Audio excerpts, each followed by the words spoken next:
Hoyt show. I just finished recording a conversation with two absolutely wonderful people, Alice Linahan and Brandon Darby. Alice I've had on recently the last couple of years. She's doing amazing work in Texas, um, exposing the fraud, surfacing the truth against this education industrial complex, if you will. Alice is she's a warrior for the truth, and she's going against the grain, going against the propaganda machine, if you will. And she's absolutely amazing. Brandon Darby, amazing as well. I met him in 2009, 2010, around the same time as Alice. When I was introduced to him, he was introduced as the guy who was the FBI informant, a formal radical who went to the FBI as an informant to expose the plan to bomb and disrupt and stop the 2008 RNC convention. I mean, just amazing story. You will hear us talk about this trip we did in Florida twice. It was 7 days each time. We did 7 cities in 7 days, took a little break, and then did it again. And I had, Brandon and Alice. I had Chad Bittinger with Liberty Linked, Catherine Engelbrecht with True the Vote, Anita Moncrief. She was the Acorn whistleblower. We traveled around Florida, going to different Tea Party groups, and just a great time together. Such genuine respect and love and admiration that I have for these two, and I know you're going to hear it in this conversation. But the reason I called them this week was because I've been noticing a pattern. Now we got the LA riots, and if you've been in this long enough, you can notice these kind of patterns, the different tactics that they use. A lot of people now are really talking about the NGOs and the funding and questioning all of that and how they get their money. The one guy drives up and opens up the door and gives up boxes of these masks. It's like this is not a spontaneous uprising, right? This is obviously orchestrated and planned. And you can see the way that they move throughout the crowd. Alice talks about it now, and we're going to get into that, but she got the story of the green people, yellow people, red people, and all. She got that from Brandon and how he described their tactics back from the 2008 RNC convention. And so you'll notice not just the funding, but also the tactics that they used. And there's these core people, I believe, that are participating in a lot of these things. Not that we hear this term rent a mob, not that they're hired to do this, but these guys are revolutionaries. They are disruptive. They are destructive. And there's anarchists or whatever you want to call them. They have an agenda and they have these tactics. And so you could go back to, I'm doing a little bit of a timeline. Probably put an article out in a little while, but Code Pink, remember them? Anti-war protests. And actually, speaking of Code Pink, Lisa Fithian, last year, April of last year, I remember scrolling through, watching these different videos, these clips of the Columbia University protests or wherever it was. And I think it was Columbia, this particular one. And I heard somebody in the audio giving instructions on where people had to go. They were organizing them. They were professionals, scanning through the crowd, and boom, I noticed it. I had to rewind back. There she was, Lisa Fithian in Columbia. She was Code Pink anti-war. And now it's the same people. They're funding, they're training, they're getting more and more tactics, better gear, more funding, recruiting more people. They're growing, getting louder. You can feel this going through the years. Code Pink anti-war protest, 2004, 2008. We got Occupy Wall Street and some of their tactics. Not everybody in the Occupy movement were these radical people, but you could tell the disruptors, their different tactics that they use. Long story. Ferguson riots, 2014. George Floyd, BLM. You got the campus protests, anti-Israel campus takeovers. Remember Chaz and all that in Seattle and all this kind of stuff. And now the LA ICE protests. So anyways, I recognize these patterns. I said, I'm going to have this conversation with Alice and Brandon because we need to talk about this a little bit more. And I just had a wonderful conversation with them. I hope you guys enjoy this as much as I did. So God bless you guys. Here's my interview with Alice Linahan and Brandon Darby. God bless.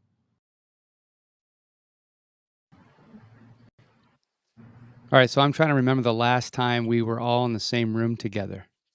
Oh my goodness. It could have been there.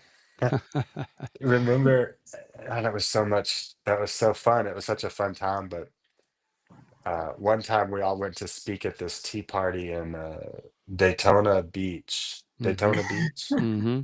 I always remember it's Daytona. I'm not from Florida, so for me, Yeah. like remembering Daytona is difficult. That's not where we go, you know. Yeah. But there's this Right. Ronnie Millsap song that references Daytona. That's what it was. So Yeah. it's called Back on My Mind, I think. Right. But anyways, that's how I remember it.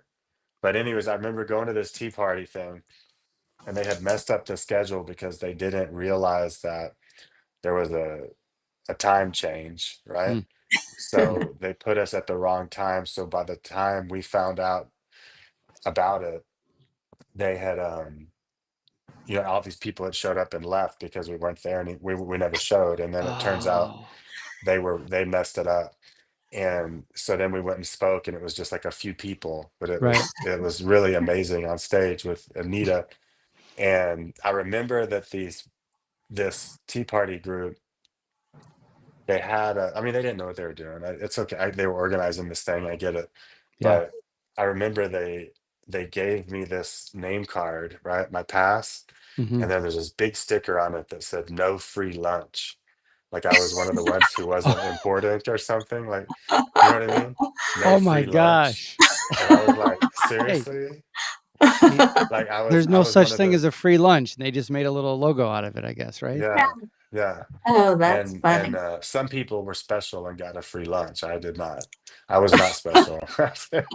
You know, it's funny though because some people associated with them later had asked me to come and speak, and I was like, no, I'm not coming. You know, Does, it's like, does it include lunch this time? Does That's it- I oh, probably did want I what. get to. a lunch? I want Yeah. 2 lunches to make up for it. Yeah. But it was the embarrassment of walking around with no free lunch on my Yeah. Oh, name. You know, that's it's funny. like I'm like a lower status or Right. something of like Oh, of speaker. And you were a Uh, speaker with no free lunch. So this I is was a speaker. to Yeah, introduce my guest. This is Brandon Darby, as well as Alice Linahan, dear friends. I've known you guys 15, 16 years yeah, now. Tea it's Party been a long days and all time. that. crazy. First time I met you, Brandon, I think was Catherine's first National True the Vote Summit. Yeah, And Alice, you were there. We got Mhm. somehow invited to dinner afterwards, and I remember following this tall guy with these cowboy boots in. I was introduced. Who is this guy? Introduced me to Brandon Darby. He's like, yeah, he was a FBI informant. I'm like, who is this again? What is this story? And you guys remember that Uh, event? wasn't that wild? it, Wasn't it that a wild time? Yeah, it seems like just it went by yeah, so fast. It yeah. We Now did it, crazy things. Like I remember Anita and I would always after the night we would always just pray, Lord, just keep our marriages together because we're doing crazy stuff that Mhm. that's hard to it explain. That's what it is. It's like it's not that is it's crazy. It's just out of the ordinary. You feel a sense of duty. You're out there doing it, and you're away from your family. You're like, I right. don't know if I can really explain this. Thank God you've got a spouse who supported the effort. Yeah. Well, but it is. It's a calling. Like I would Mhm. make plane tickets to go to places with you guys, like to Yeah, Florida. To yeah, when we went to that Franklin Center deal in Arizona. Um, mm, I, I'm like, why did I do that? I'm just a mom, you yeah, know, with kids, and I cared, and yeah, but you do these things, go to these conferences, go to these different things, and you're thinking, I don't know why I'm supposed to be here, yeah. but you know, I got a call one time from Steve Bannon. He said, "Hey Hoyt, I'm chairing the National GI Film Festival in DC. You should come up for this." I'm like, "When is it?" He says, "Tomorrow." Mhm. And he's like, "I'll put you up." So we had our Wednesday night thing where we would go to a coffee shop. We'd always show the David Barton videos and get more people involved in all this. And afterwards, I went to the airport because my car wouldn't make it. I rented a car, drove all night. I remember I took a nap at a Hampton Inn parking lot with a light, and on my way there. And I got there in the morning and saw Steve, and I was there for the GI Film Festival. Remember Jessica Lynch? Remember, she was rescued. I met the Iraqi that went to our military, to the military to let them know where she was. I met him. He had a eye patch. Do Yeah. you So go ahead, Alice. Yeah. I think it's really interesting. Like, there's people like us that would go to those things, like the AFP things, or we would get invited to these events, and I look at now, looking back at it, and I was so green. And you just go along, and then there's those of us like us, and Anita too, who we were going along, but we were actually doing the research. We didn't fall in line. Right. You know how a lot of these organizations suck you in and pay for you to be at these events, and they make you leaders. Right. And you go and you think you are, learning to be a leader in these organizations. But then when you start to actually do research and dive into the issues and how they impact our families and our, then there's those of us that we know and trust that when we would push back, we'd have each other's backs. And I think that's just real. It's funny now looking at new people coming into the battles that we've been fighting for years, and they're green. They don't know who the players are. Yeah. And how not to fall for propaganda or how not to fall in line. I think we're kind of, the three of us and Anita, and we're unique in that way. We never fell in line. Yeah. You were going to say, Brandon? No, I was, obviously the relationships and the mission that we were on, and a lot of that was before, especially with like right media, right? It was such a big deal because you had Breitbart, you had at that time it wasn't even Breitbart, it was called Big Government. Remember that? It was called Big Government. And you had all of these different media companies, but everyone was like so united and fighting together because we had such a common enemy and a common mission. And then right around the time that Andrew passed away, there was this big influx of funding and money and resources and the need for business models to matter, Yeah. and all of a sudden there wasn't this big camaraderie in right media. All of a sudden we were competitors, like the right media were competitors, and all of a sudden, yeah, it just changed a lot, and a lot of the people who were doing things very grassroots, um, turned it into careers, like, and profitable careers, some of them not profitable. Right. And no, but it just caused so many divisions. Right. And then we had so many primary seasons, and that, like, that's when grassroots feelings get hurt, relationships get hurt the most, is during primaries, right? Because someone might want this person and someone else wants, at Breitbart, I think we were all very pro-Trump, and at the time a lot of people were not. They were very pro Ted Cruz, which we like Ted Cruz too, but for this case we were. And there was a lot of hurt feelings, and I actually stopped. I stopped really doing a lot of grassroots speaking, yeah, during that 2015 era, with all that primary stuff and some of the things that were said, and then you heal and you get over it. But it was interesting, right? How the things that change and the things that not drive wedges. Like, I don't think that the three of us have ever had a conflict at all, but just the things that come into life, and what would make you not talk to people for a couple years, or make you, and you still love them and miss them. Like, I'm looking at your faces and I feel just as comfortable as I did, Right. in a little van driving around doing a speaking tour, Right. across Florida or something. Or But Jason gave us nuts. Yeah, we did. Yeah, here's another bag of We did 7 cities in 7 days, and we did that That's the twice. thing. One time was, I think, Brandon, you were on one of them, and Anita was on another one. Were you guys ever Well, I did together it with that with van Anita. tour? We did one together, Yeah. and it was pretty wild. And my Mhm. job was to clean up after her. Her.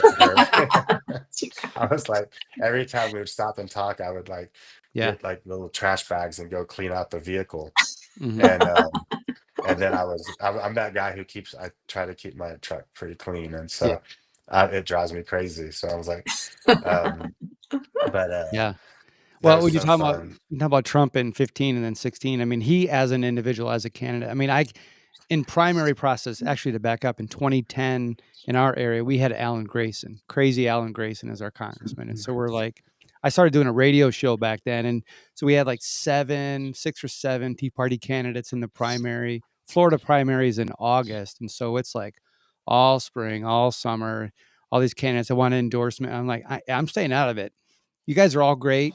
Whoever wins, we got to get rid of Alan Grayson. And so I'm trying to keep the peace. And they all kind of want to attack each other. I'm like, guys, no. If you attack, their supporters won't help you if you win in the Mhm. general. And, it's just Yeah, nature of the game. Trump comes in 15, clears the field with Little Marco, Lion Ted. I'm going, oh, this is terrible. That's his yeah. brand. That's how he rushed to the front.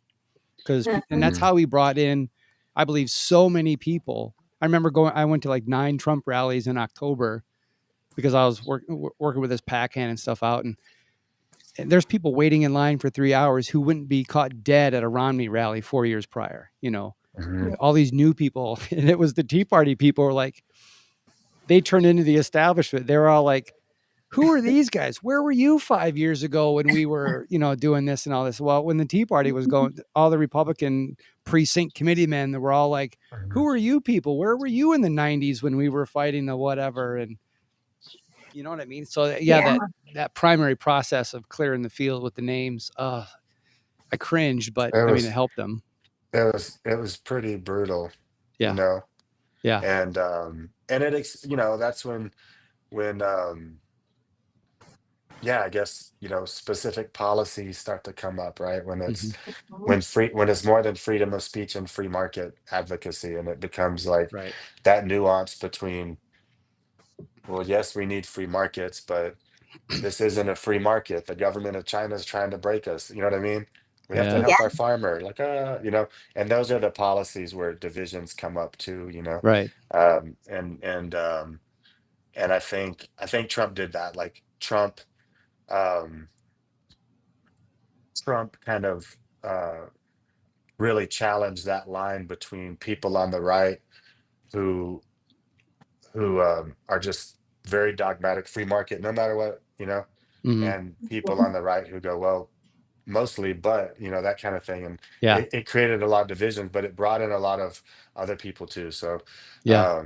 in the end, I'm actually happy with the way things have turned out right now. I am Right. personally, Yeah. mostly, not completely, but Right. um, the one thing I've had a really difficult time with is, you know, policy wise, I generally really like Trump, the effects of it, right? Hmm. Um, but I didn't like the real rude belittling stuff that he would do.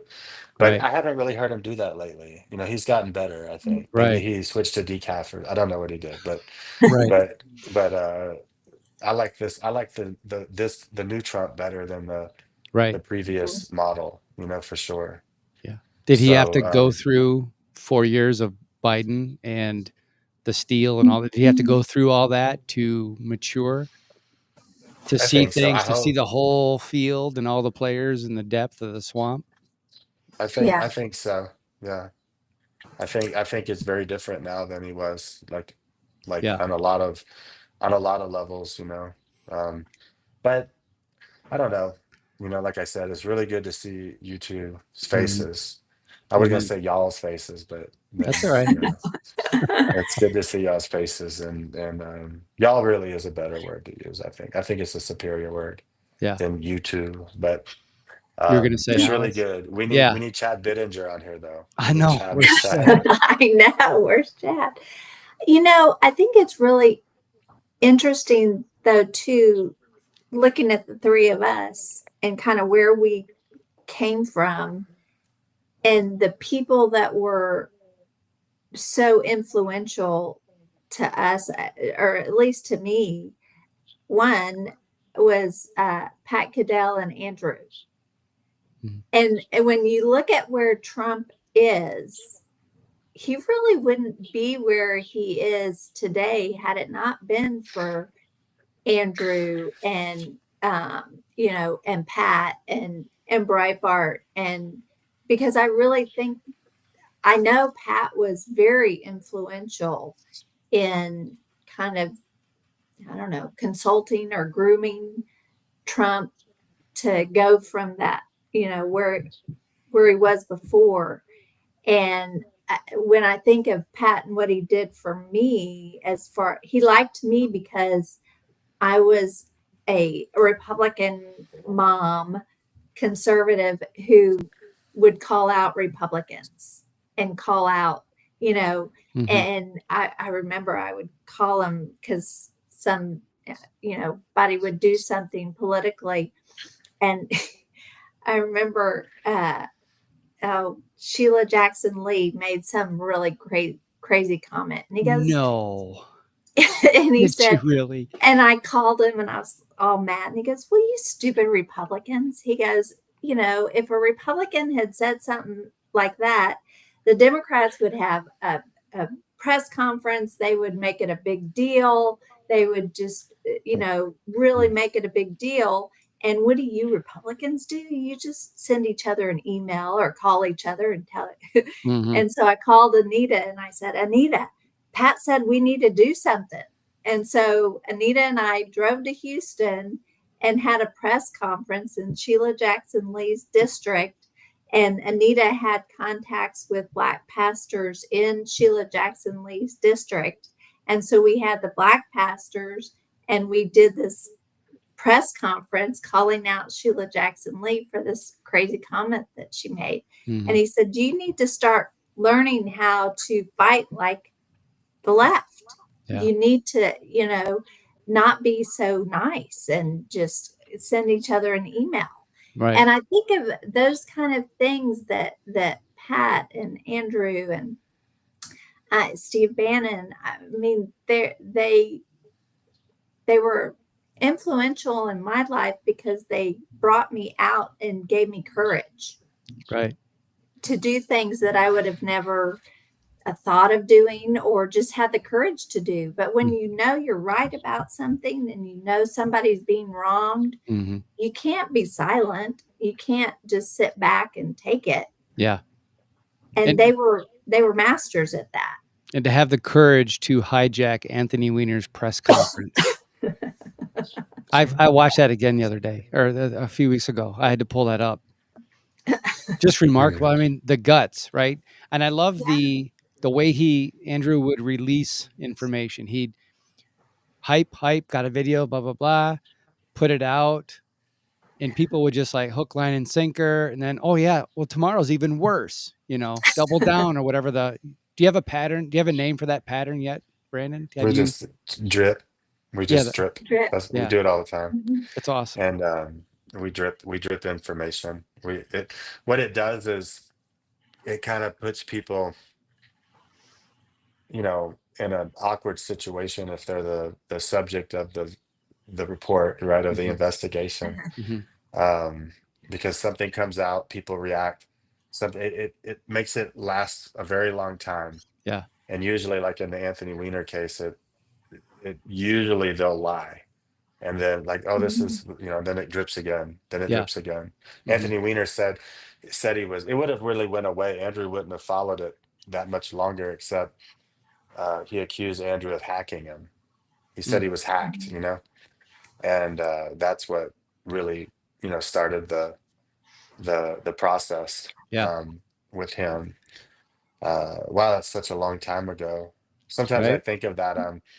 I'm like, yeah. Sometimes I think about how someone can be in your life for, like even Steve Bannon, right? Even Steve Bannon, Mhm. like, and I mean, he's very difficult to work for. I love him as a person. Mhm. Uh-huh. but I wouldn't be where I am today without Andrew, and I wouldn't be where I am today without Steve. Yeah. There's no way. Like so many of the traits that led to most of the successes I've had and what I'm doing now came from, you know, Mhm. some things I didn't like at the time about Bannon, Right. but I appreciate Mhm. now. Some things I learned that I try not to replicate as far as how I interact with people who work under me, you Mhm. know. Yeah. Yeah. Um, Yeah. but some of those things I do replicate, Yeah. and it's just so weird though that you, there are those figures in your life who just are so influential. Yeah. Right. And Andrew, passed away. How long has it been now? It's been 13 years. oh something like that. Yeah, it's Was it been. 12? Mhm. 2012? I believe it was actually, I believe so. Yeah, March and 1, right? everyone says that, but to me it was the last day of February. But for everyone else, it was March 1st. Mhm. Yeah, and Right. and Mhm. yeah, that, and it's funny because this last year or this year, yeah, this year it was the first time that I really didn't get sad at that time, at that night. Mm. I just, Mhm. I was aware that it was there, but it didn't Yeah. emotionally have a negative impact. I just did something to think of Andrew. Um, but every year prior to that, it's been like a very, you know, a sad event. Yeah. We're all older Mhm. now. I don't know if you all still have both of your parents or not, or Mhm. what, but like when I lost my mother, um, I mean, I just could not think of my mother without crying. Right. Uh-huh. And someone said to me, they said, Mhm. "Hey, the day will come, when all of these things that make you cry right now will just Mhm. make you smile when you think about them." Yeah. Mm. Mhm. And Wow. that's And kind of, it took all of those years to get there with Andrew. Yeah. It took a Mhm. lot of years to get there. Yep. Because I Yeah. think for a lot of people, and I'm sure, especially with you, Alice, with Pat, because y'all were very close. Um, Mhm. it's like, you know, when someone in that role and of that caliber passes away, it's like your champion, right? Yeah. The person who went out before you is not Mhm. there anymore. You know what Yeah. I mean? Yeah. It's a Well, it's and a horrifying, scary thing. Yeah. it's funny Yeah. because I think Pat and Andrew and even Stephen Bannon, they they know things. We know things that everyday people don't know. Mhm. And Pat was one of those. He was really hard to be friends with because Pat would get so angry at how stupid people were. And I would be like, Pat, but they don't know. Right. They just don't know. And his fuse was really short. Yeah. But I knew that about him, and you love him anyway, even if he's yelling at you for something somebody else did, or Mhm. something I did that he would be like, you're so stupid. Yeah. And but I loved him because he would always tell me how, straightforward. He never minced words. He would never, and it, he was a mentor to me. And Mhm. so it's like you think, oh, I, I wish I could call him because I really need to ask him how to get through this, or I need to know what a good response would be, or, and like now Jason's kind of opened up my whole world too with this technology stuff and all the content that I had created before. And now, like like this Michelle Malkin, with everything going on with the Ray, riots and everything, and I kept thinking of Michelle Malkin, and I had Mhm. this book that she had presented at this event, and I had video of it. And so creating content Mhm. now is so much easier for me. And I think we have a following, or we have people that we know, influential people, that if we put stuff out there, it'll spread. But those are the kind of things that I learned from, you guys, from Pat, from creating content to influence people. That's what I miss about Pat, because he would, tell me if what I was doing was on target or stupid. Yeah. And so, but I think it's interesting where we are today, because we have this knowledge and background that when things come up, we have a foundation to know where it's coming from. Right. We're not green. Yeah. And we know who the players are. And I can't tell you how many times, Brandon, I have spoken in front of people, and I use the analogy of the green, yellow, and red I people. was going to bring that up. That's hilarious. I was going to bring that up.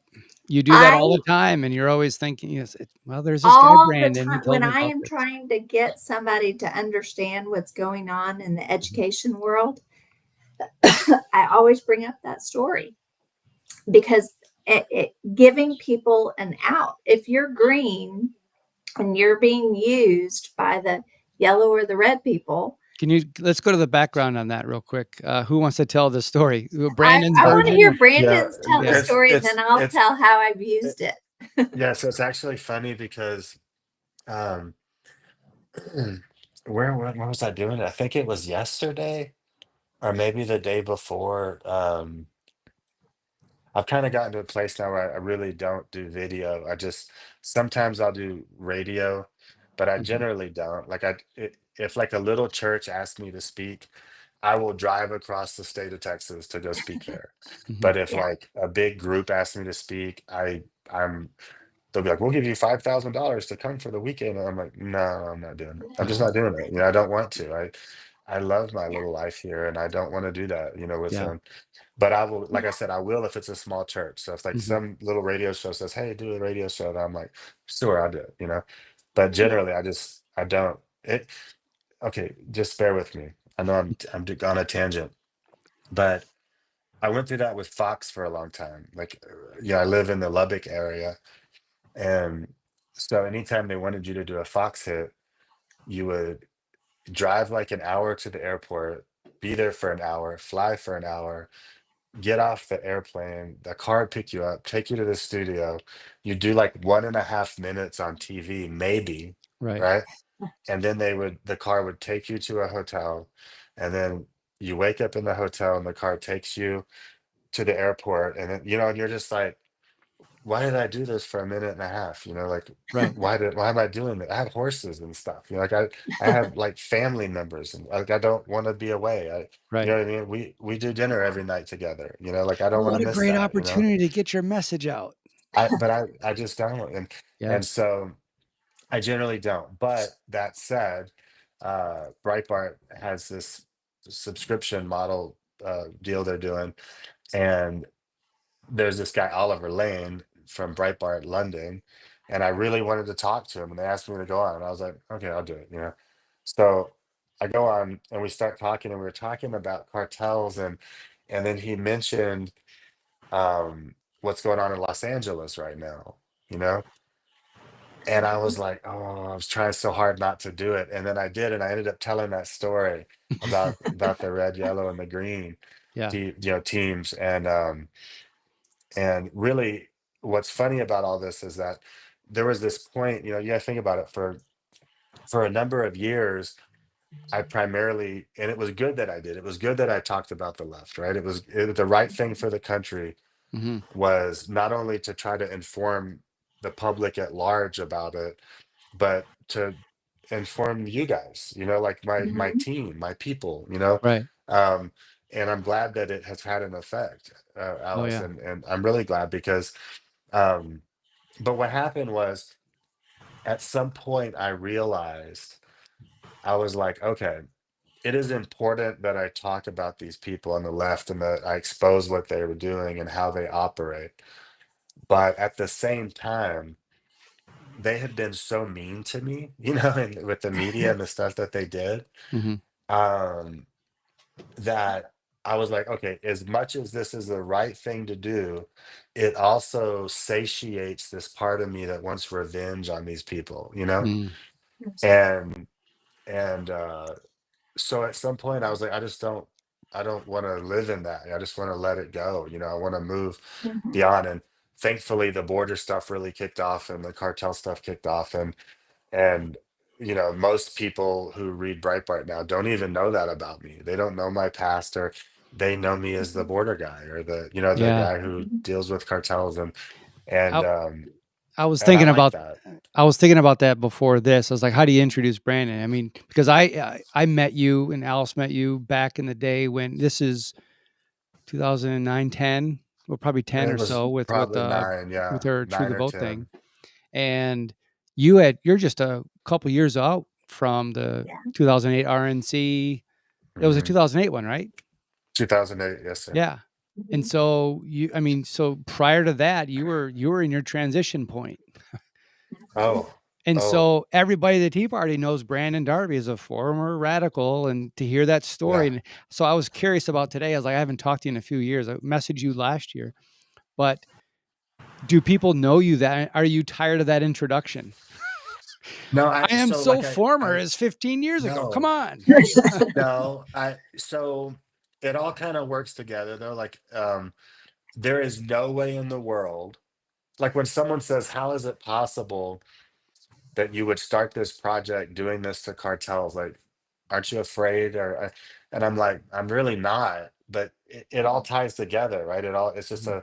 it makes Mhm. sense if you know the whole story. It's like, I already had to live, I really had to watch myself and be alert and live it a certain way. Mhm. So the idea that I still have to live the same way, but it might be like other people who are after me, that is just like, so what? You know, what does it matter, right? Like, it Right. doesn't matter if you already have to live that way, you know? Yeah. Yeah. Um, so it makes sense if you know the whole story, but um, I don't know. It's just kind of you know, I appreciate that. You know, and I say this, and it's always challenging when I say it, is as much as I have criticisms of a lot of like my former mentors on the left when I was younger and stuff. I have a lot of, obviously we don't agree on policy. We don't agree on Mhm. on the importance of our country, on the importance of our founding fathers, or you know, they see slave trader evil people, and I see heroes who created something that I think was divinely inspired, you know. Mhm. um we see the world very differently, but I am very appreciative that I got to work under Andrew Breitbart. I'm very appreciative that I got to work under Steve Bannon. Mhm. I'm also appreciative that I have the perspective of having worked under all these former Panther leaders and all these former, I mean, I'm, yes, I regret some of that. um but I'm, you know, I'm glad that I had the experiences, right? All Mhm. these experiences together. Mhm. So, um, you know, the cartel stuff, I mean, honestly, it's important what we're doing with cartels, but as far as border stuff, when we started covering the border, nobody is really covering it. You know, it Right. wasn't a big deal. Mhm. And and and now it is a big deal. Yeah. Mhm. Now it's difficult to break a border story because there's so many people reporting on it now, Mm. right? Mm. And like Larry Solov, the president CEO of Breitbart, was like, "How's that feel?" You know, and I said, "Well, at first it bothered me, you know," and I was like, "These Mhm. guys are reporting." I'm like, you know, Yeah. and then I realized I was like, "No, this is, as an organizer, Yeah. this is success. That's This right. is what Right. success is. Success is everyone looking at these cartels. Everyone's looking at the border. Yeah. Everyone's paying attention. Yep. There are business models, um, you know, at news organizations around the border now, right? Like, Right. the coverage isn't going away, Right. right? Right. So Mhm. what do you do? Like, as an organizer, your job, if you're a righteous organizer, your job is to organize yourself out of a job. That is what you're supposed to Right. do. And if you're an employee of someone, Mm. that is also what you're supposed to do. Like my Yeah. commitment to Breitbart and to Andrew and to Larry. The deal is to get to a place where you are not, they don't need you any longer, right? Right. Right. And they might need you for other reasons. They might need you because like it's helpful to have an editor um, who knows how to navigate X, Y, and Z, knows how to do the things I know how to do. Mm-hmm. But the border coverage, if I died tomorrow, it would not miss a beat. The cartel coverage, it would miss a beat or two, but it would keep going. It would Mm-hmm. just be an irregular beat, right? But it would Yeah. it would keep going, and um and if Breitbart and I all just went vanished tomorrow, what's going on the border would still be covered. What's going on with the cartels, not so much, Yeah. but eventually someone would take the banner and do it Yeah. because we've shown that you can challenge these people and they don't murder you and your family. Um, everyone thought they would when we started that project with the cartels. They were like, dude, and I didn't know what they were going to do, right? Right. But it turns out that they don't really want to mess with US journalists as much as they are willing to kill journalists there. Right. So, um, anyways, I say all that because it's funny to talk about the left. Um, I live, like I said, near Lubbock, and the other night, last week, we had one night with like 6 or 8 confirmed tornadoes. I don't remember, 6 or 8. And for some reason, it took them a week to confirm that. I don't know why the National Weather Service took a week to confirm that we had these tornadoes. Mm. Um, but when you see a tornado, right, as much as it's horrifying and as much as it's causing destruction, and that's not good, right? Um, but you can't take your eyes off of a tornado. You just can't. When you see one, you're Right. like, whoa, it's just like it's amazing at the same time it's destructive. Right. And that's how it is with me when these lefty movements break out, because I know how the sausage is made. I know what's going on behind the scenes. Someone says, Yeah. well, who's funding this? I'm like, I don't know exactly who's funding it, but I can tell you exactly what's happening. The exact I know. It's like if you were a chef, you know how a kitchen works. Yeah. So you can Right. go to any restaurant and be like, oh, this is how this kitchen works. And it's like, well, you might not know the person who's in charge of ordering, but you can look at it and go, I know there is someone in charge of ordering, Mm-hmm. right? And I know Right. this is what they do, and I know, This and is and their so blueprint. so when this Yeah. breaks out, I know exactly what's happening, and Yep. I can't take my eyes off of it, right? Yeah. I just don't really talk about it much. I don't cover it. And even at Breitbart, like sometimes I'll look in our internal Slack channel and I'll see all these like employees who have been there for 3, 4, 5 years, many of whom don't even know my history, right? Because I Right. I do something different, right? Yeah. I'm not interacting with them. And I watch them talking about the left and the way the left works, and it's amusing to me, right? Yeah. Because it's like I'm sitting there watching them and no one's going, hey Brandon, how does this happen? Because they only think to ask me about the border, Right. You know what I mean? Yeah. And Yeah. it's like okay, like that's You know fine how with me. I don't sausage really. is made. Yeah. You know how Yeah. sausage is made. And the Uh-huh. first time they got nitrates in there. You're like, yeah, they've had nitrates in there for years, pal. That's how Yeah, they make it. Yeah. that's how it So, goes. Yeah. So red, yellow, green. Back to now that I went for a 20-minute tangent. we're running Sorry. out of tape here, man. No, go ahead. Go ahead. And um, so well, Give me a they timeline on this, because this is okay. All right. So I'll use the 2008 Republican National Convention as an example. Okay. right. These groups had organized across the country, right, with the explicit stated goal of shutting down the convention by any means necessary. Um, that's pretty big deal because you're not only stopping others' right to peaceably assemble, but you're really shutting down our system of governance is what you're doing. If you stop the convention and you stop the one party from putting their candidate in as the candidate for our U.S. president, right? Yeah. You're really impeding a lot, right? Probably impeding much more than what happened on January 6th. What a hand, I very was much. Yeah, very I was much. just right there. I was like, oh, impeding stopping an official proceeding. I've heard that before. Yes, yes, yes. Yeah. Mm. But they didn't get prosecuted and hunted down for it. Only the ones who Right. made bombs did, right? Right. And even then, they got supported. But that's not the point. So, one of the things that the organizers did is they broke everyone into red, yellow, and green teams, right? So the green teams were the average liberal protester who was there with good intentions, probably would not violate the law if they knew they were violating the law. They just wanted to have their voice heard. They didn't like the war in Iraq. They didn't like George Bush. They didn't like Republicans, right? They were just there to protest. But they had been manipulated. They were being manipulated because in order to shut down the convention, they had to shut down the roads that went into the convention, the organizers, right, of Hmm. these protests.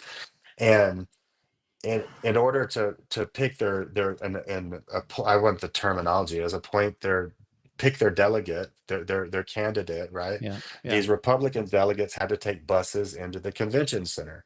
So the left was shutting down the roads around it. And the way they did it was they needed people to chain themselves up, right? With PVC on their hands and handcuffs and what have you across the roads so that the buses couldn't come through and the police couldn't remove them easily. But it takes time to set yourself up. So the people who were gonna get arrested and who were setting themselves up and handcuffing their hands together across the road, they were considered the yellow team, right? The arrestables. Um, but they needed cover. So what they did was they said, okay, we're going to put people in the crowd of average protesters. We're going to call them the green team, right? They don't even realize they're a team. They don't Hmm. realize they're being manipulated. And what we're going to do is have one over here say, let's go cross the road. Someone else say, yeah, let's cross the road. And we're going to get everyone into the road. And then as soon as they cross on the road, we're going to manipulate them to stop and basically block the road. All the while, the vast majority of people who are considered the green team to these organizers don't even realize they're a team or that they're being manipulated. They think everybody's just crossing the road or everybody just stopped in the road, right? Right. And they don't know what's going on. They're just doing what everyone around them is doing. And so this yellow team needs cover to lock down. And so they would manipulate the average liberal, the green team, to go into the road and give them cover. So when the police gave the lawful order to get out of the road, the green team, of course, would get out of the road because they're following the law and they don't realize they're even being manipulated. Right. So they would get out of the road, and that would give the yellow team time to lock down across the road. But if that did not give the yellow team time to lock down, then the red team would be dispatched. And the red team were the black bloc, the anarchists wearing masks, throwing Molotovs, and they would attack the police and they would attack the buses of delegates. That would distract the police. That would give the yellow team time to lock down. And as soon as the yellow team was locked down, then they would get the message, okay, we're done, blend in. So then the red team would take off their mask, get into the crowd of the green team, mix into the green team, the peaceful protesters. The Hmm. police would go after the red team people who just threw Molotovs or attacked them Hmm. with deadly force, with stones and what have you. And that green team literally thought the police were just unprovoked attacking a crowd of peaceful demonstrators, Right. not realizing how the sausage was being made and what they were a part of, Yeah. and that's the red, yellow, green team. The Yeah. vast majority has no idea that they're being manipulated. And I see that going on right now in Los Angeles, right? You have these Hmm. Yeah. protesters who are being interviewed and they're like, yeah, there were some people over there who were doing something bad, but we all weren't. And the Right. police just came into our crowd and, took this Yeah. guy out of the crowd. And he was, some guy out, and it's like, well, the guy who got taken out of the crowd got taken out of the crowd because minutes prior he had a black mask on and threw a Molotov cocktail and literally burned three federal agents, man. Yeah. You know what I mean? Three law enforcement Right. personnel members. And but in their minds, they actually believe Yeah. that the police just came and took this guy for no reason. That's what they're seeing. That's what they're experiencing because they don't realize what is actually happening behind the scenes. Yep. And then I watched the media doing the same thing. I read this New York Times article it mentioned that Molotov cocktails were used, but it was like in the 8th paragraph of a Right. story. Yeah. It wasn't the headline. Like these immigration activists, like anti-ICE activists, anti-law enforcement activists, like use Molotov cocktails. That should have been the headline. I promise you, if it was a pro-life abortion protester Yes. who used Exactly. Molotov cocktails and burned Exactly. 3 people, that would become the story, right? Mhm. That would be the story. But when Right. it's you get it. You get the Yeah. problem Oh, here, yeah. right? Well, And it's just people enjoying watching cars burn, right? yeah, Isn't that what they said on CNN? just trying to stay warm. It's only 100 degrees there right now. Right. Yeah, I they're just think trying to stay it's warm. so important. Why we're probably on this, making this video tonight. People they see it. They don't understand it exactly, but people, I think, telling that story and giving the colors. When I tell that story from an education perspective, that you're just green, you're being used, to implement a curriculum, implement something. You just don't know that you're being manipulated. Right. And when you tell it, I can't tell you how many times I've used that story, and they're like, okay, well, I'm green. And it gives them an out to understand that they're being manipulated. And for me, in the work that I've done, instead of attacking someone and say, oh, those stupid people, when you tell that story, it gives them an out. And it also gives them a way to see it and talk to people and say, okay, you're yellow. Yeah. Or like Mike Morath, the commissioner of education, he wanted to meet with me. And I said, I would love that opportunity to meet with you, because based on the policies and what you have implemented in the state of Texas, when I talk about you, I describe you as yellow. And I would love the opportunity. I would love to be wrong. And so I'd love to meet with you so that you could tell me why I'm wrong. And I will humbly submit and publicly say that I'm wrong, that you're not yellow. And then I sent him a video of me using that analogy, and he wouldn't meet with me.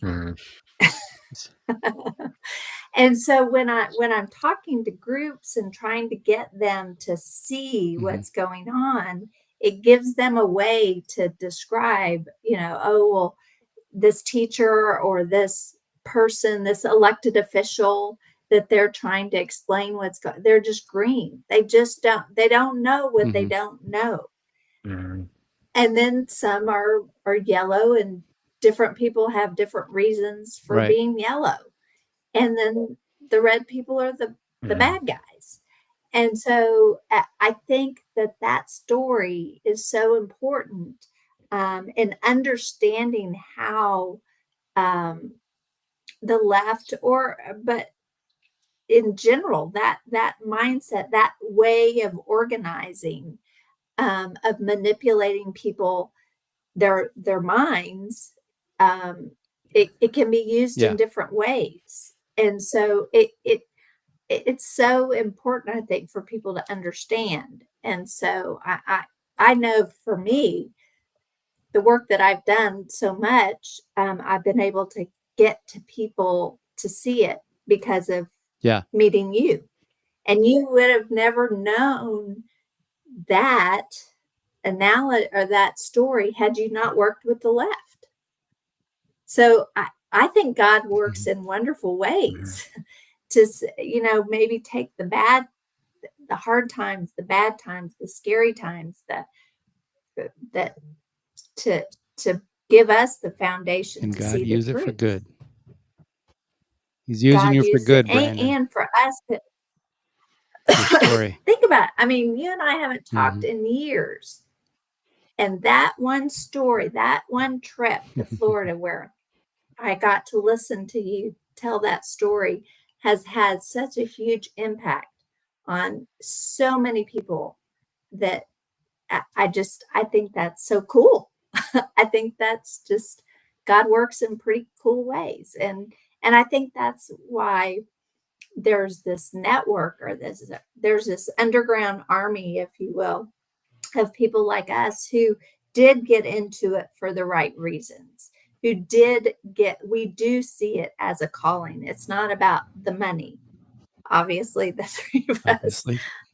understand that we aren't funded by the big donors.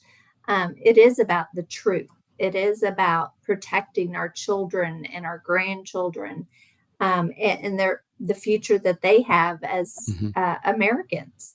And I think it's such a blessing to me. I see it as just the people I've met along the way in the trenches have been just a huge blessing. Huge blessing. Now, are you still living in the same place outside of Dallas?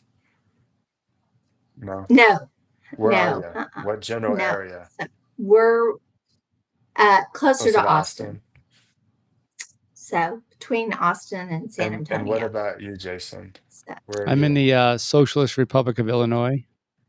You're in Illinois? Yeah. So I'm from here originally, and I was down in Florida for 22 years. I came back up here to be close to family and all that in 2018.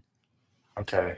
Yeah. Yeah. Actually, no. Here's the story. Florida's red now, so my job's done. Right. So I had to come back up to Illinois and see what I can do around here. So, but Mhm.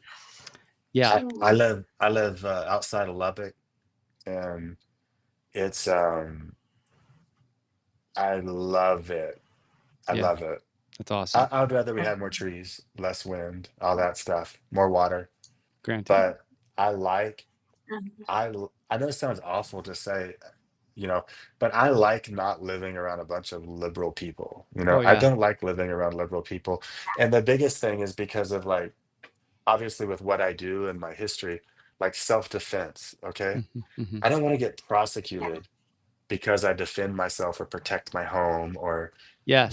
I don't want to get prosecuted for that. Like if I'm legitimately engaged in self-defense, and I think they would like in Chicago or Oh in yeah. Austin even, or I don't want that.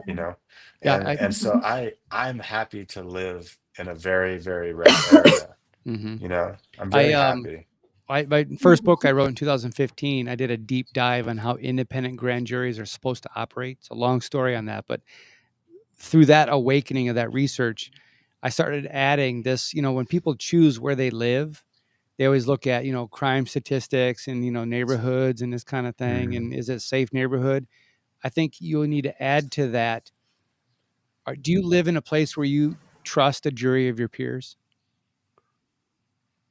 Yeah, Because that's they're, that's good. real good actually. to be in Chicago, to be in these liberal places, it's like, I understand it's about God, the Constitution, the Mhm. proper role of government. I've read the document. I know it's supposed Mhm. to protect my rights. Do they know that? Hmm. In Yeah. a lot of places, no way. And so That's you gotta right. watch your back. You can't live in a place I, like that. So I'm in a red part. Like 2/3 of the landmass of Illinois is red, and I'm in a red part of okay. the Yeah. state. Ish. Yeah. I'm It's just outside the city, but way there's out. go And ahead, that Alice. Hmm. I was going to say, it is interesting being closer to Austin. We're definitely not in Hmm. Austin. We're west of Austin and in a little town. And it's really interesting. I mean, you can just go 45 minutes east, and it's a whole different Hmm. world Mhm. that, you know, when I would go to the Capitol this last session, literally I would come back and feel like I needed Totally. to take a shower. Yeah. Yeah, I just It's It was, I oh, yeah. it just, my little girl back in the day when we were traveling and speaking, um, I saw my daughter every other weekend, every first, third, and fifth weekend. Mm. And when she was 6, I guess in 2014 or so, she came to live with me full time. So I moved to the Lubbock area. And I used to cry about it. I'd really cry me. I Mhm. would cry. I'd be like, I don't want to be in love, but I should be because my daughter, Yeah. and I didn't want to be here. And then I went on this assignment and I covered the Freddie Gray riots in Baltimore, right? Mhm. And all these lefties realized I was there, so they started sending around my photo, and they were having this competition as who could hit me in the head with a brick. Oh, And wow. so Bannon was like, "Hey, kid, Oh my God. you can't be there." And I'm like, "No, I'm used to this. It's okay." He's like, "Brandon, you need to leave." And I was like, "Ugh." So I left and I went to Dallas and I covered this Pamela Geller event, right? Mhm. And these two jihadi guys like showed up and tried to kill everybody, but the police shot them, right? And I was like, oh my gosh, And then from there, I rented a car and I had this tip about Los Zetas on the border and that there was this major trafficking route they were using. And it was in an area where there really wasn't security. So outside of Laredo. So I drive down there and silly me, I'd been flying, so I didn't have a firearm or anything. And I was in the middle of nowhere and I'm just like videotaping. And all of a sudden, I start to see people approach and they're crossing. And I was like, oh my gosh. And it was so many people that I was just like, ah. So I like hid, right? Yeah. And I was like, please don't find me or I'm going to get killed. Mhm. And after that Uh-huh. was done, I drove back to Dallas, got on a plane. And as I was flying into Lubbock, and it's all real bumpy. If you ever flew into Lubbock, it's really bumpy because of the wind. And I remember it was the first time I was like, I am so glad I live in this area, Wow. because I Yeah. don't have that, or, you know, Yeah. I'm just so glad I live Yeah. where I live, Yeah. around the people I live Mhm. around, you You know, you just and Right. mentioned a I'm go ahead. happy with that. Go ahead. That's all. I'm just saying I No. know it seems like a tangent, but it's really not, Yeah. You just we're, mentioned Yeah. the Freddie Gray, and I started putting together like this timeline. And I know uh, back then you talked about, was it Code Pink, Lisa 50 and these others? yeah, yeah. Yeah. And in fact, I looked that up and it was April of last year is when I messaged you because of the Columbia stuff. And I remember seeing this video and all of a sudden Oh yeah, yeah. She was there. Yeah, she it was there. panned like this video. I don't know how, I mean, it panned by. I heard the voice and it was somebody giving instructions. I said, wait a minute. I rewound that, did a screenshot, sent that to you. She was there. Yeah. And so what I wanted, one of the Organizer. Yeah. reasons why I wanted Yeah. to bring you guys to talk about this was this is obviously a pattern. And I love the green. I would suggest, and please correct me, but not being as heavily involved as you guys, but the green would be people who care about the issue of the day. These people Mhm. care about this ICE stuff. These people care Mhm. about the Ferguson, right? These people care about the Floyd and whatever. But the yellows and I would definitely, obviously the reds, but maybe some of the yellows. Are they kind of Mhm. the rent a mob? Are they kind of the people? Because I've noticed the tactics Um, are escalating. They're getting more bold. They're recruiting more people. But it's like, it depends what they're doing, but I can almost promise you organizers, um, organizers from that era in my life are most certainly in Los Angeles right now. yeah, I don't know that they are, but I know that they are. yeah, And they're organizing there for sure. Yeah. Just like they were at Columbia. Like you were yeah, saying that it's shocking, right? To yeah. see someone like that, to know that's it's shocking, right? When What someone who's been whatever involved the in all these things is also whatever the there. issue, whatever the issue, and you notice the tactics. It's the first person's here and somebody reaches over them, hits them over the head, and then they run. It's like yeah, I've Mhm. seen that before. They do that all the time. Mhm. That's a tactic, and it's at every. It was on J6, right, Mhm. with the guys with the helmet and the glass, Mhm. and it was Ferguson and all these different places.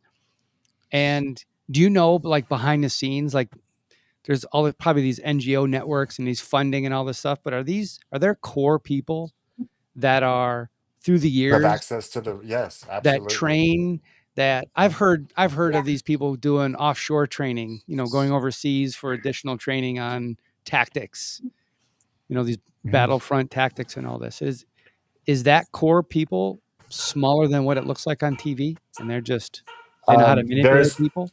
yeah, so there's major networks of my poor dog Junebug is barking. I don't know if you can hear it, but Yeah. there's I have to tell Junebug to be quiet or she will not be quiet. Maybe she'll be quiet. Let's see. Just bear with me for 1 second. You Okay. bet. Yeah. But Alice, I mean, let's go to that article that you wrote. I do Junebug, want quiet. Brandon to hear all that, Sorry, but guys. it's all right. Junebug, You wrote that article, well, "Open Borders she's not Inc. and the listening. Coming Storm." I'm going to Alice real quick. Yeah, go That ahead. article she wrote recently, and it was based on Michelle Malkin's book from 2019. And tell me about the article and really what she was talking about in that 2019. Well, in her book, and what I started doing, this is her book, by the way. Have you seen this book, Open Borders Brandon? Inc. Yep. Who's funding Yeah. America's destruction? So I had read it before, but not really, because it was after my whole aneurysm thing. And so I couldn't read it like I was. And so I've started listening to the audio version of it.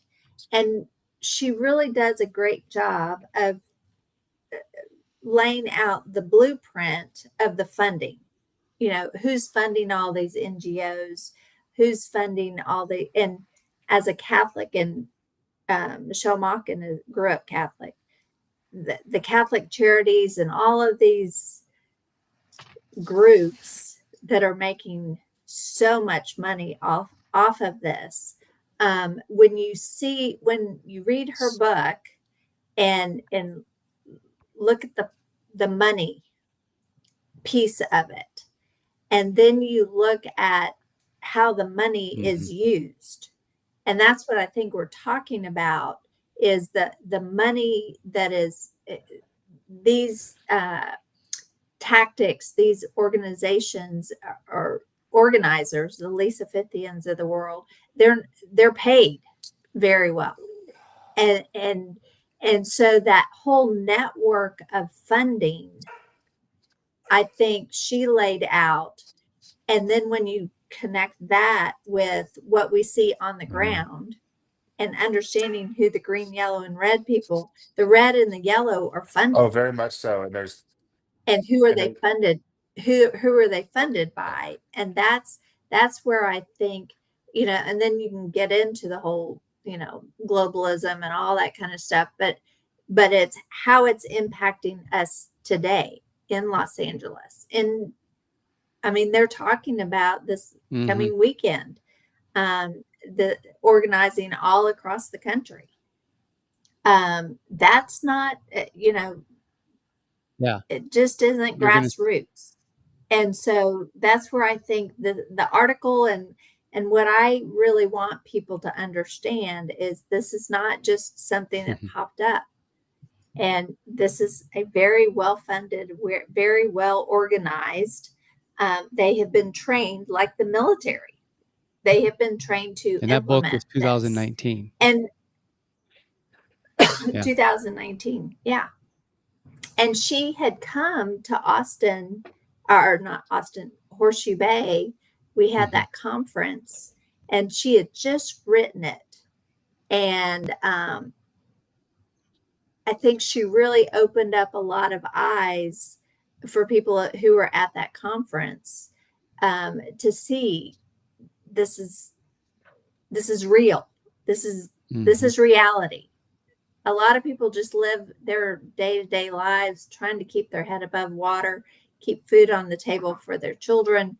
They don't realize what's actually happening. But now it's so in our face, where when we all started, 15, 20 years ago, we were on the cutting edge, of exposing it. Now, and people said I was crazy. Now we're not so crazy.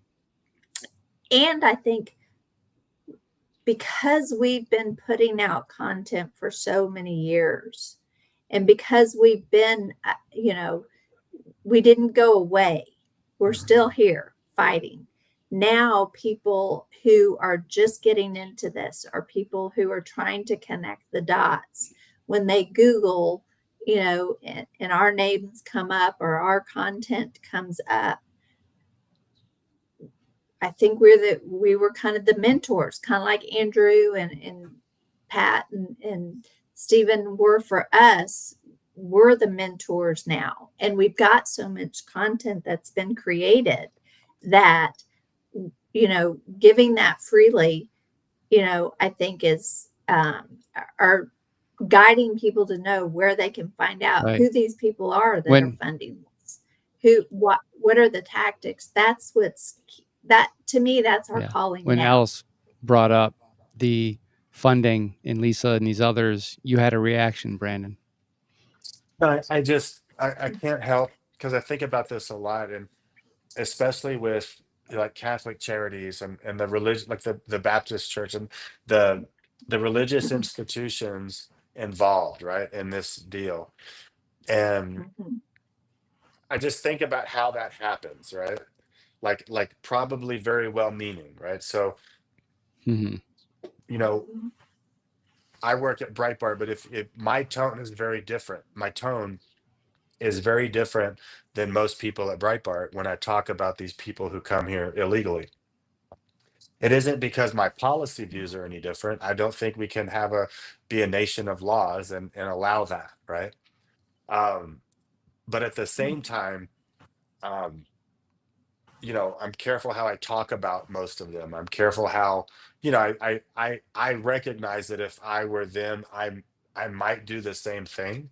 Just like if they were me, they Mhm. probably do the same thing and deport me if I were in the other role, right? Because Right. as much as on an individual level, I can sympathize with these people. I also sympathize with American citizens, U.S. citizens, who are on the lower rungs who are mostly affected by that economically, or the angel families who are Mm-hmm. affected because their kids were killed by people who had been deported 3 or 4 times and shouldn't have been here, right? Right. And their kid wouldn't have been killed if our laws were followed. And I also recognize that you know we are a nation of laws, and it's why we have what we have and Mexico is not, and it's why they don't have what we have and why they have the fragile narco state they have, is Mm-hmm. because they are a corrupted nation that is a respecter of persons, right? Yes, we have examples of that, but overall we are a nation of laws. Yeah. But I still sympathize. So I wonder how do you end up in a situation where your religious institution is advocating for our borders to be disregarded like this, right, for these effects on our country. And Mm-hmm. I would imagine it happens a lot. Like, think about like hypocrites in ministry, okay, in ministry at a Christian church. How does that happen? Right, well, I'll tell you how it happens because you have very well-meaning people who love the Lord, and they get into a situation where they're in ministry at a church, and then you know they have a family, and they have a car note, they have a mortgage, Mm-hmm. their kids go to a private school, right? And then all of a sudden they get caught in sin. But if they tell anyone, then they might lose their mortgage, their house, and their kids' private schools, and their car note, and their Yeah. you get it. Like, what happened is they Oh, allowed themselves to become economically dependent Mm-hmm. on being yeah. righteous, Right. right? um and not most of us, and I for sure couldn't without, I would get fired because I fall all the time. And um at least I slip, I don't know if I fall, but I slip, Right. and a lot. And that's how that happens. And I would imagine that's what happens with Catholic Charities. You're sitting there and you're like, okay, well, what does the Bible say as far as how I should treat people, yada yada. And they're like, okay, well, policy schmolicy, that's not my business. My business is, here's this individual who's hungry, I'm going to shelter them, right? Mm-hmm. And then you start to do that, which is Uh-huh. completely understandable in my mind. But then you go, well, it would be nice to have some funding. Let's take some government funding since we're housing these people. And then the next thing you know, there's this entire your entire organization is economically dependent on helping these people. And then all of a sudden these people aren't coming anymore, and you're going to have to lay off, 2,000 people, and Mm-hmm. who all are in that and so all of a sudden there's this it becomes an organism within itself, right? Yeah. This big Right. chunk of the church, right, of the religious institution, of the body, that wants to survive and wants its people to survive and be okay and wants to keep paying their car notes and their mortgages. And they're like, man, we better advocate for these dollars. We better advocate for this to continue, or it's over. That's how that happens, right? That's how Right. Catholic Charities, or the Southern Baptists, or that's how these groups get into that situation. Yeah. And you wonder, why are they doing this? And Mhm. that's probably how, right? They got caught in a web, and they became dependent. However, If you get it. yeah, I was to say, however, I did a panel Yeah. discussion with Maria Espinoza with the Remembrance Project, and Mhm. she invited Sheriff Roy Mhm. Boyd on, Mhm. and I had locally Mhm. he's a state rep, but he's also a detective in the city, and he's a John Cabello, and they both talked about Catholic Charities. And Yeah. Cabello and a group of people from Illinois went down to the border, and they talked about the same nun who had a Mercedes. And Roy says, "Oh yeah, she actually used to have a BMW. Now she has a Mercedes." And they talked about their business model, how Yeah. they would get the more people, they would get $1,500 a day to house and feed them Mhm. for each person, Right. and each of them were given Mhm. a $5,000 debit card. And so this nun and their operation down there were getting $1,500 a day to house and feed them, and she was charging them X number of dollars per night to get from their Oh, $5,000 debit card, double dipping. right. And that's why Yeah. she's got a Mercedes. Yeah. Yeah. Well, there was a priest, Father Bosco, I think is his name. He wrote a book called The Immorality of Mm, Illegal Immigration. And he talked about how as a Catholic priest whose heart was in the right place, he wanted to house everyone. He wanted to take care of, do the biblical thing. But he was from, and I think he was from Chicago. He went back to Chicago and was just walking on the streets. And he was going for a wedding. That's what he was going for, a wedding to help uh, to marry these people that he had known when they were very young, a group of black kids, or a black couple. And so he was walking on the streets in this area that he grew up in, or was a priest in. And he said all of the shops, there were not any black people who Mhm. had jobs. And they were either Muslim, of Muslim descent, or Mhm. Hispanic.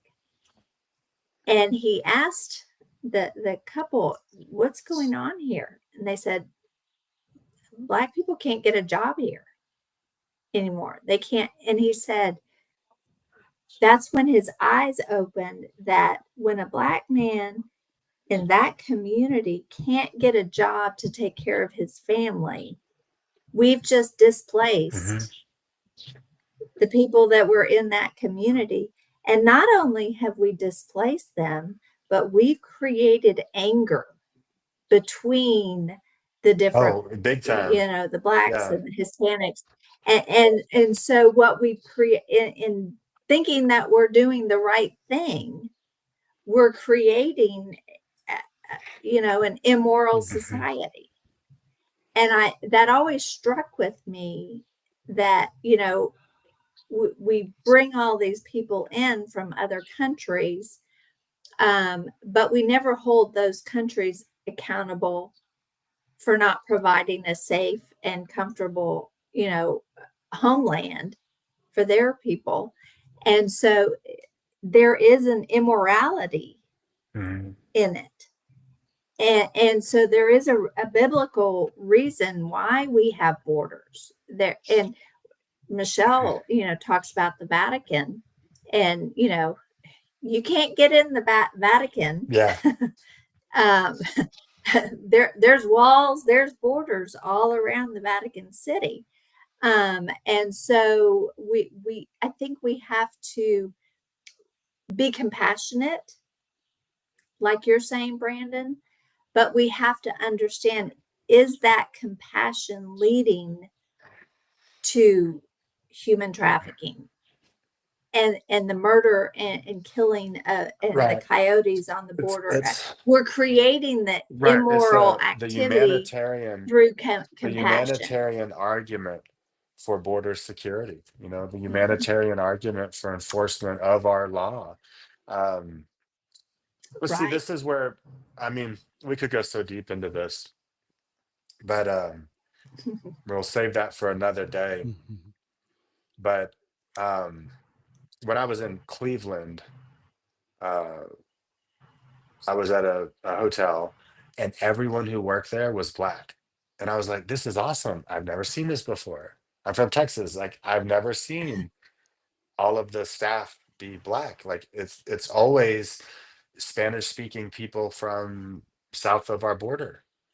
And you start to realize, you're like, wait a minute. Mhm. So it is, I Mhm. I'm not, back in the day, I mean, I couldn't work undercover any longer if I was going to be political, but I had to be political. So I was just really broke, and I was doing odd jobs, and occasionally someone would throw you money for speaking, and you'd be like, oh gosh, I can pay my electric bill. Remember that? Remember like how it was awkward in a way and fun in another. But I'm not in that situation any longer, like I'm not in that spot um where I'm that broke, or like I have the truck I won, and I have horses, and I have, I'm older, and I have, but my point is other than violent crime, right? From some of them, I'm in a situation in life where it actually economically benefits me if there are people here illegally, right? Like in the short term, right? Like I have fences to build Yeah. and a pasture, and I have, you know, um, but let's just be honest. If you are not in my situation, um, it really hurts you. Back when I used to do concrete work, it hurt me that there were people from El Salvador who would do it for less than I could possibly do it for, because to them, making Right. $100 a day divided between two men was a lot of money, right? Like, it hurt me that we Right. had that. If you are a low income Black American, it does not help you that people are coming here illegally and working under the table. It does not help you if you're a restaurant worker, a hotel worker, right? It helps you if you're the person buying food at the restaurant, it might be cheaper, right? Right. But it doesn't help you if you're the one working there. And it's weird that the party that claims to be in solidarity with the working people and Right. not the owners of the restaurant, it's strange that they've somehow duped all of these people to vote for them when they're voting against their own economic interests, Could that It's very person bizarre. could that person decide to work illegally and under the table? Um, I don't know. They could if they wanted to live in a flop house with 10 other people, Right. and send checks home to wherever their wives and children are. I mean, yeah, if you want to live in that, Yeah. could they in a cultural context? I don't think so. Yeah. And not only could they not, but I think they might even get in trouble for it. You know what I mean? Yeah. I Because don't know part of it, about I you, think but if part I of it, make a bunch of cash and I don't pay taxes on it, and I don't report it, I get in trouble. yeah. Yeah. Like Yeah. you know what I mean? If I get arrested for violating the law, I get separated from they don't not arrest me. They don't go, Brandon got a DUI, but we need to, not that I've had a DUI, but you get what I mean. Right. Right. Brandon got arrested, but we can't take him into custody because he has a child and we don't want to separate his family. They don't do that for me. You know what I Right. mean? They Right. don't do that for like Black Right. families Right. in the inner city, Right. You know what I mean? Yeah. Um, Yeah. family separation is part of getting arrested. That's what happens. And Yeah. um So Right. I don't know. Yeah, I think overall, like I was at this conference in it was in Washington, D.C. And which group was it for? It was for the Center for Immigration Studies, yeah, CIS or whatever. And Uh-huh. one of the things they would talk about is they say, well, does illegal immigration benefit the economy? Well, these sectors, it does. Does it hurt the economy? Mhm. Well, these sectors, both can be true at the same time, right? Right. You understand? Both can be Mhm. true. Yeah. There are, Mhm. the Koch brothers' argument for why, and a lot of people who are really far in the libertarian scene, their argument for why the borders should be open and everyone should be allowed to stay, Yeah. there are legitimate arguments, but there's a whole bunch of legitimate arguments against it. The problem is that the people who are for open borders have a tendency um, to label anyone who's not, or who brings up those arguments against it, and label us as Nazis, right? Right. That's the Right. problem. I mean, it kind of shuts down Yeah. conversation, right? Yeah. It's You like, why take you. don't you want to have this conversation, Nazi? And Well, it's like, well, I don't know. Why do I not want to talk to you? Did you just call me a Nazi? Right. I'm not a Nazi. Alice, go ahead. So go ahead, Alice. well, and I think there's a words matter, and I'm all for legal immigration. I'm all for my brother-in-law married a girl from Guadalajara. She spent many years and a lot of money to come here legally, and she's a legal citizen here. They have two beautiful children, but she went through the legal Hmm. process to get here. He met her because he was working for a company that did work in Mexico City, and he was there on business and met her, and they fell in love. And you know, there's a legal means to come into our country. Um, in the past, when 30 years ago, in Laredo, we used to go across, we used to stay at La Hmm. Posada, walk across the border, go shopping. Hmm. It was a girls' trip. It was a win-win for both sides of the border. We helped their economy. We helped Laredo, uh, their tourism Hmm. economy. It was safe to go back and forth. I know. Um, Legal immigration, legal Hmm. crossing of the border helps both sides. It's illegal immigration, it's illegal aliens, not migrants Hmm. So I think that we let the language be manipulated, and the narrative go to all, oh, you got to be compassionate. Well, I am compassionate. I want legal immigration. I want legal crossing of our borders. I want to know who's on either side of the border, because I want for people to cross the border in a safe way. And so I think that when we talk about these issues, we have to talk about not letting them take the narrative of compassion. We are the I compassionate think ones. so. We actually Right. care about those children crossing the border in a safe way. And so it's when you open the borders, you create this whole um, economy. I mean, there's a lot of money to be made off of illegal immigration, and that nun is a perfect example Yeah. of it.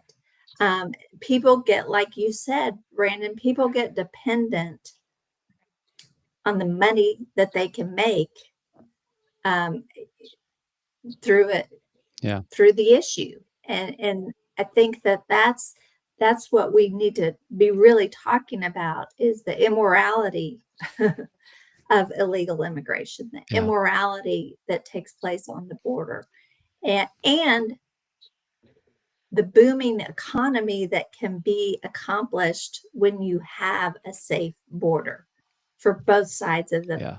of the border. Let me dig into tactics again, Brandon, if you don't mind, with the LA riots and all this other stuff that's going on. The whole rules for radicals. You know, you've seen these things deployed time and again, and I'd never understood them because the whole blocking traffic thing. Mhm. It does not win anybody to your argument. And in fact, people who were not aware of your issue are now, because you're blocking them, you're obnoxious, you're losing even more people.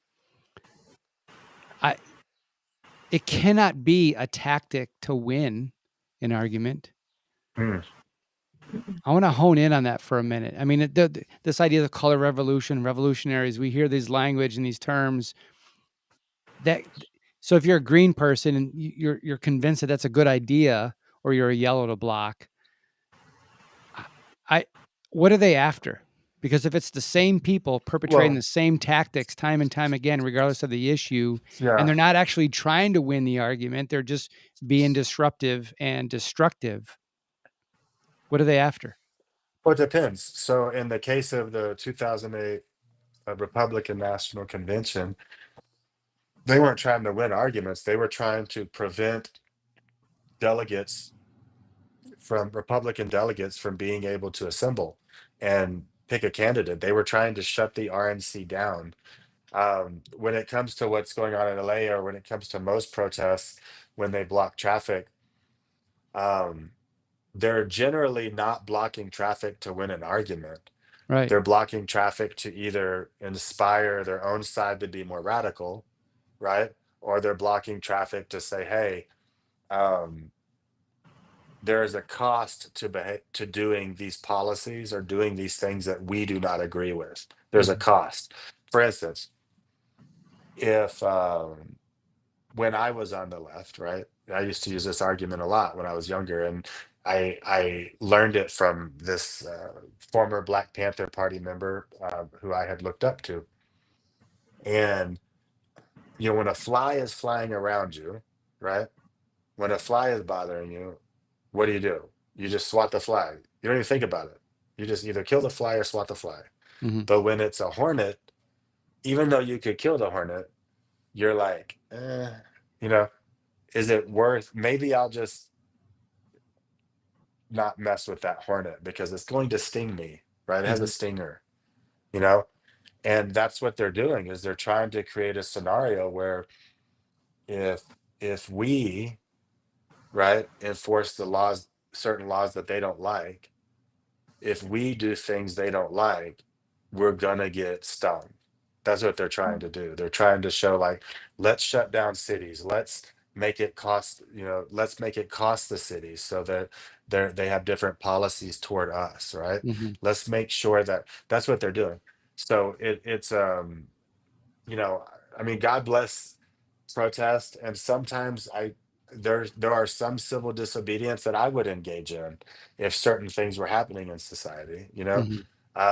but they're choosing to do it in a way that I think it's a bit of an intimidation. They're saying, hey, cities, if you in any way cooperate with ICE, if you in any way help them enforce these laws, we're going to shut you down, and you're going to lose revenue, and your citizens are going to be mad. And that's Yeah. what they're doing. It's a form of coercion.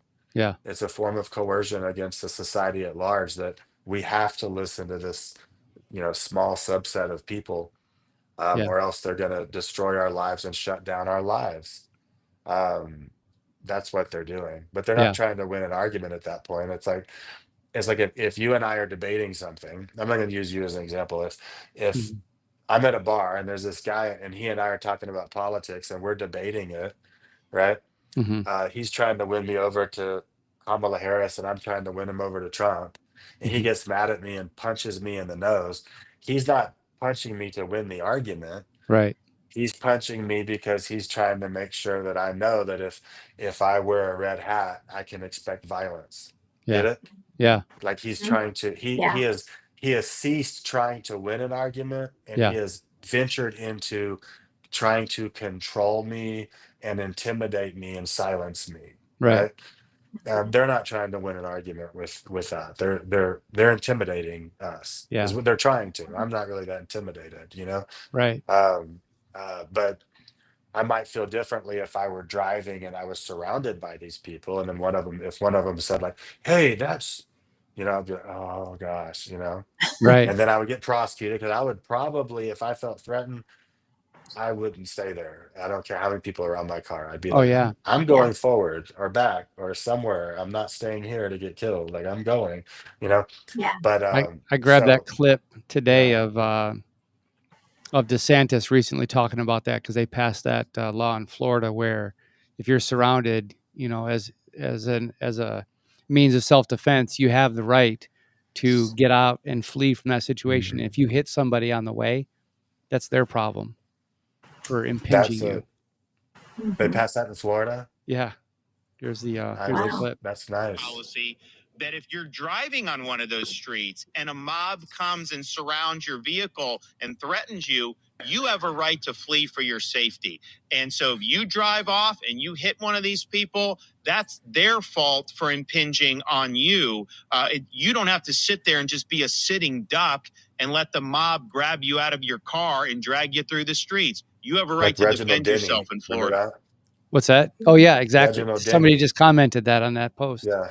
Yeah, Yeah. like Reginald Denny. He's in a truck and they pull him out of the car and beat him with a flagstone, changed his life, made him have to learn how to walk and talk again and all kinds of stuff. Hmm. And His you truck. I mean, know, he had a big truck.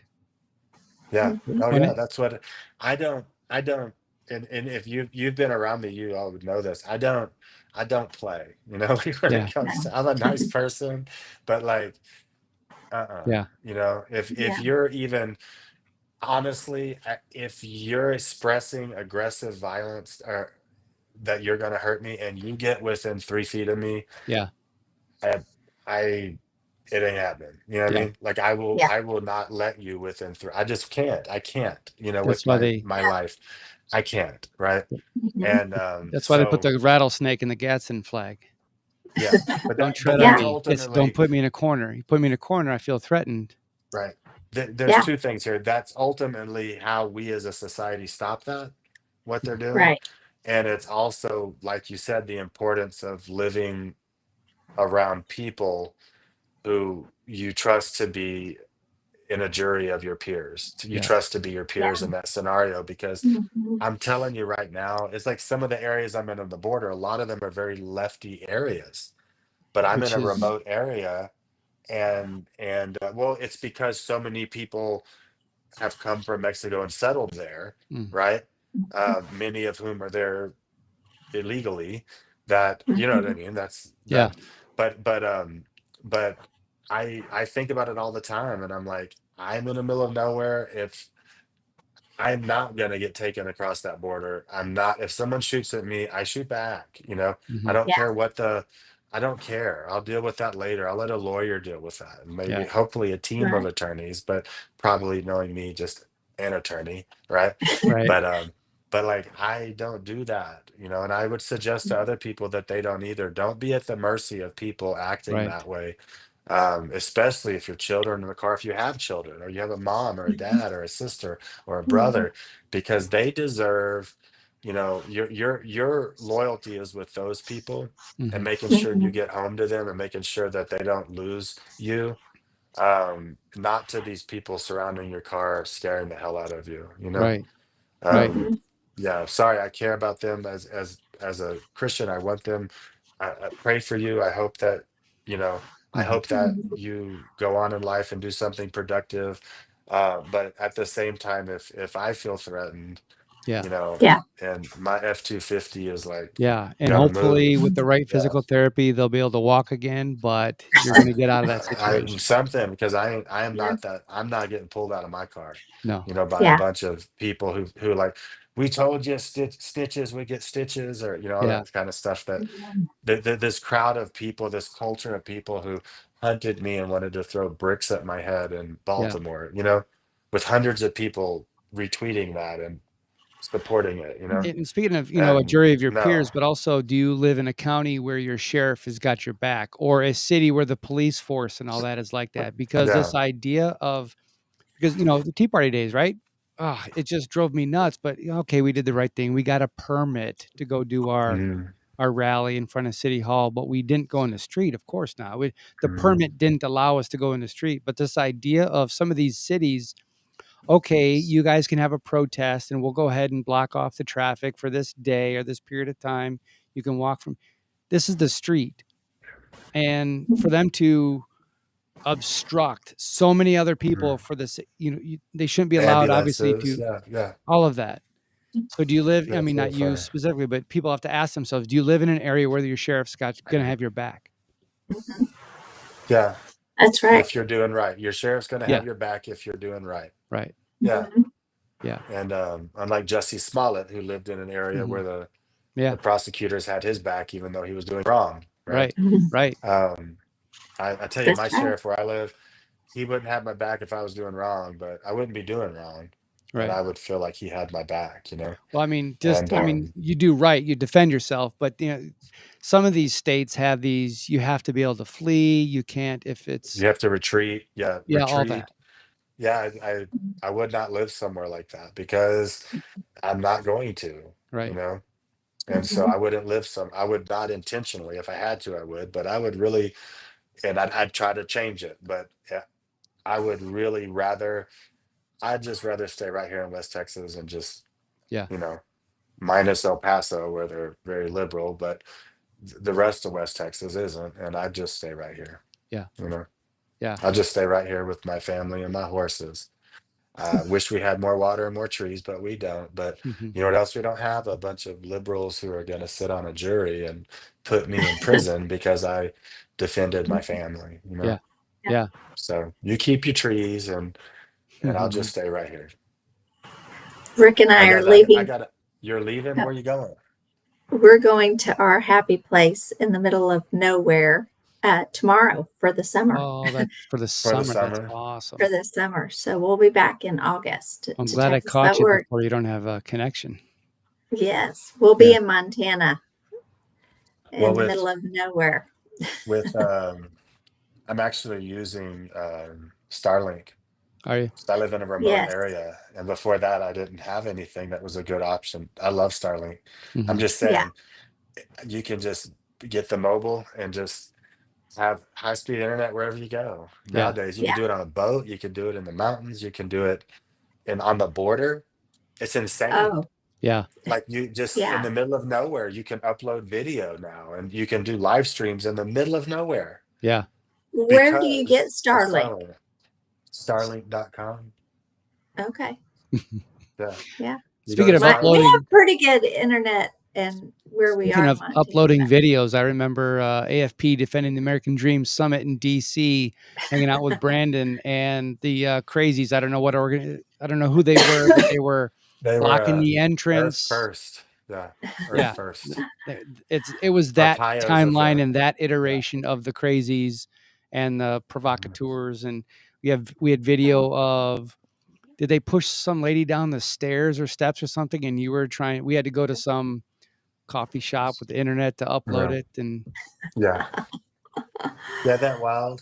Isn't that something else? It's crazy. And then you uploaded the video. I think it was you who uploaded it. Where those people protested Arpaio, and I drugged their little rear end right off. Yeah, they were like, ah! And I just ripped off a big tablecloth, and I was like, whoop. You wrapped them up. You had them spotted. That's what it was. I remember that. You had them spotted. Isn't that funny? Yeah. Isn't that funny? I was looking the other day at all the video from the Occupy it was Chad was there. Where were we with was that in Florida? I don't know. It was probably Florida. I don't know. I think it was in Florida. And we were getting video of them organizing and who was bringing in the water. Oh, there you go. That's the one. My version of it has 13,000 views on YouTube. So this is when they were treating her after she was already pushed down. Yeah. Remember that? Crazy. Yeah. Crazy. Oh, guys. Okay, I got to get back to my pot of All beans, right. y'all. God bless Yes. you both. I I thank need you so to. much on Yeah, such short I notice. I love both of you, and Yes. Oh, I love you I would do guys. anything I could for either one of you, and I appreciate you Mm. and the role you've played in my life, and you're definitely one of my people. Yes. Oh, So Amen. both of you. I feel Love the that. same way about y'all. Yeah. It's we're blessed. We're blessed. You Mhm. know, there's no reason why the three of us should know each other. We come from all different places, and God put us in our path. And Yeah. I am forever grateful. Forever grateful. we band of brothers. That's right. You know. That's God bless right. you guys. Thank you. I'm gonna hit end on this. Bye, friends. God Sponsored by Hidden History Laboratories, uncovering hidden truths that shaped nations. Learn more at hiddenhistorylabs.com.